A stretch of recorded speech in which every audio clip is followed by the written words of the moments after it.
Isang mapagpalang hapon po mga kaasikaso at magandang araw po sa inyo. Dahil nga ngayon ay bagong pasalubong ng bagong taon mga kaasikaso. So ngayon, napakarami po ng order namin barbecue.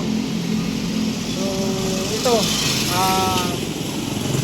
naghahanda na po ako para po magsisimula na po yung barbecue ko po. 200 pieces na barbecue po mga kaasikaso ang aming lulutuin ngayon. Dahil napakarami po ng order ngayon.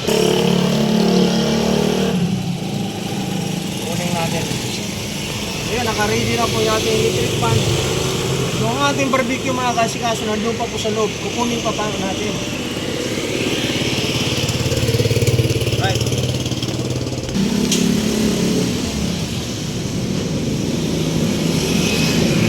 So ito mga kasikaso yung ating barbecue. Tatlong box po ito. Nandito po sa freezer po yung isa.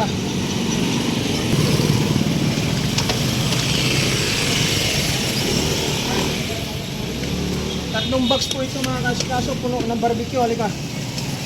Yan o. Puro po barbecue po ang laman yan. Oh, yan. Saka ito po. Pakita natin para naman makita po ng ating mga viewers. Right? Yan po mga kasikaso. So, tatlong box po yan. Dahil nga Daw mga asikaso. so guys, shout out po dyan. Shout out yung mga followers po natin ha. Uy! Ano nangyari? Para hindi yata na ano ha. Hindi yata na natablan yung ating ano. Alright. Hindi natablan. So magsindi po tayo ulit. Magsindi po tayo ulit mga kasikaso dahil hindi natablan yung ating ano. Okay, isa! Ay, gamit na! Gamit ito!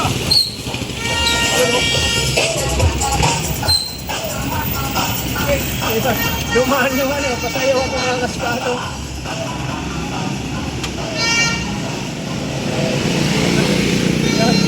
Si Idol. Ito si boss. Oh, mag-carios. Napakasipag na tricycle.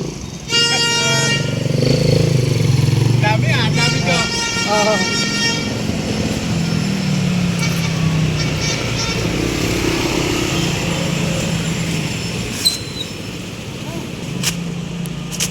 Tinablan po yung ating one. Kailangan natin mag-sindi ulit.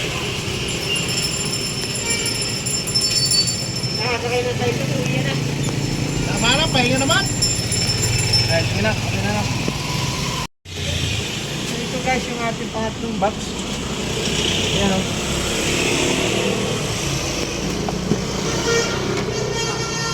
Ito po yung ating mga barbecue. Ayan. So yan po yung ating barbecue lahat. Sisimula na po natin. Magsisimula na po tayo sa ating pagluluto. Dahil siyempre ito.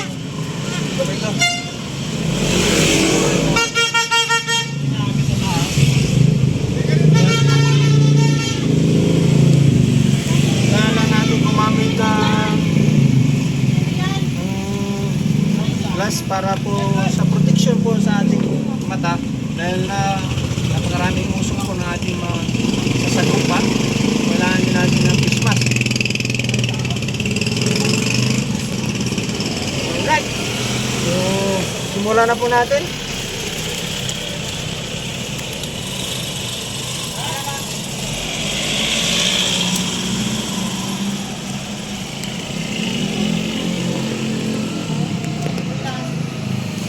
Huwag lang natin masyadong ano yung ating electric fan kasi para hindi masunog yung ating barbecue mga kasikaso.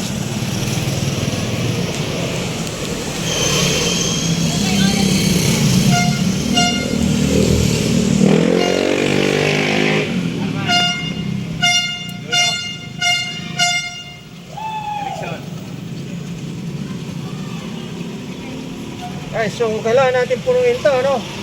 So, i-ano lang po natin yung ating uling kasi para hindi pa muna natin punuin. Maya-maya lang, siguro pupunuin na natin to. Kaya ngayon, hindi muna. Kasi medyo paapoy pa lang yung ating right, mga kasikaso.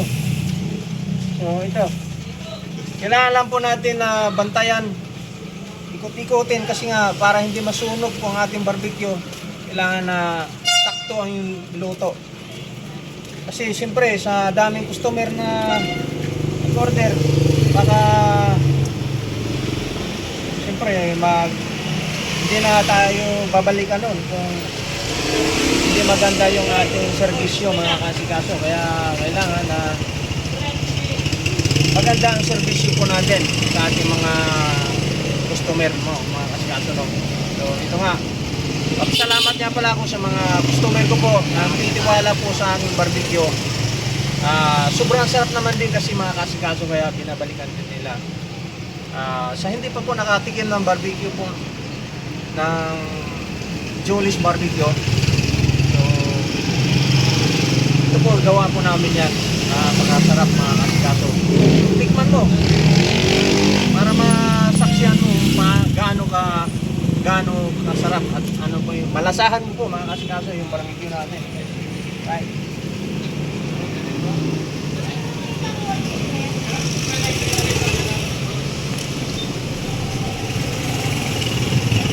Yo, ano lang. Hindi natin maragyan lang ang ating ano lang.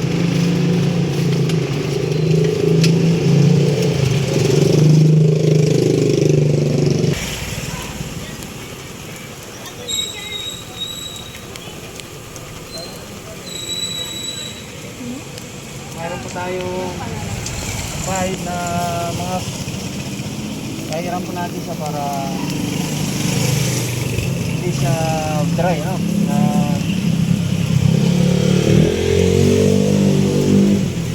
Gamit yung kanyang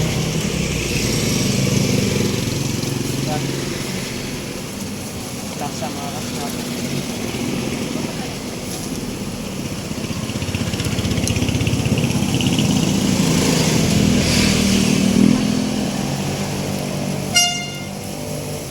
Kailangan kasi bantayan siya kasi para hindi masunog.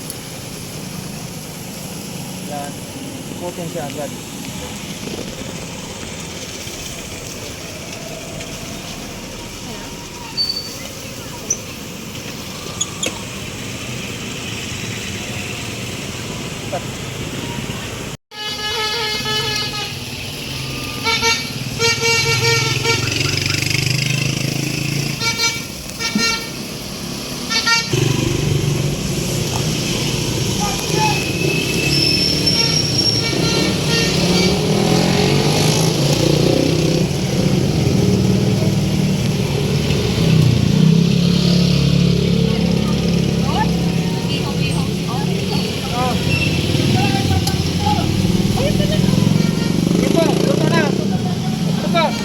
Luto na po.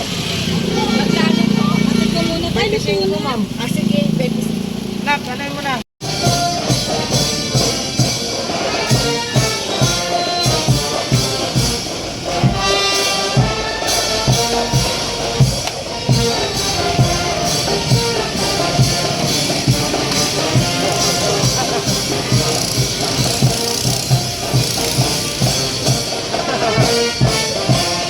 Ayun guys, so ano, konti na lang. Halos wala nang laman ng ating pong mga lagayan. So, ay deliver na po yung iba. So, itong natitira, ilan na lang yung delivery natin, pasampu-sampu na lang. So guys, naubos na. Wala na tayong barbecue. So salamat guys sa mga taong nagtiwala po sa barbecue po namin. Gusto mo mag-order ha? Please na po kayo sa Asikaso TV Vlogger po. Ihahatid po namin yung order niyo po. Basta dito lang po sa malapit lang. Pwede Taguig, Las Piñas, Arang Sukat, Makati, pwede po yan. Pero pag malayo na, hindi na pwede. Right, mga Asikaso, thank you. Maraming salamat po.